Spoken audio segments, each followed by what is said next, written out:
मोहन एक छोटा किसान था, लेकिन उसके सपने बड़े थे। उसके हाथों में छाले थे, पर आंखों में उम्मीद की चमक। उसका खेत गांव के किनारे था, जहां सुबह की पहली किरण सबसे पहले जमीन को छूती थी। मोहन हर दिन उस जमीन को प्रणाम करके काम शुरू करता। उसके पिता कहते थे, बेटा, जमीन मां होती है, इसे कभी धोखा मत देना। मोहन ने यह बात दिल में बसा ली थी। एक साल कीटों ने फसल खराब कर दी, कर्ज बढ़ने लगा।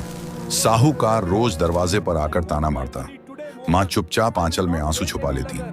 मोहन को कई बार लगा कि सब छोड़कर शहर चला जाए, लेकिन खेत की मिट्टी उसे रोक लेती। उसने हार मानने के बजाय सीखने का रास्ता चुना।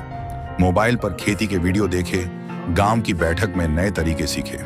उसने जैविक खेती शुरू की, कम खर्च, ज्यादा समझदारी। शुरू में पैदावार कम हुई, लेकिन जमीन धीरे धीरे संभलने लगी। गांव वाले कहते, ये सब किताबों की बातें हैं। मोहन चुप रहा और काम करता रहा। अगले मौसम में उसकी फसल स्वस्थ और स्वाद से भरी हुई थी। शहर से व्यापारी सीधे उसके खेत पर आने लगे। दाम अच्छे मिले, कर्ज का बोझ हल्का हुआ। सबसे बड़ी खुशी तब हुई जब मां ने कहा, आज खाना सुकून से बनेगा।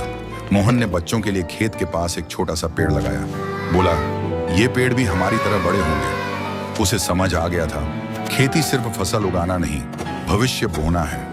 जब वह हल चलाता तो मिट्टी में बनती लकीरें उसे याद दिलाती, मेहनत की हर लकीर एक दिन रास्ता बनती है।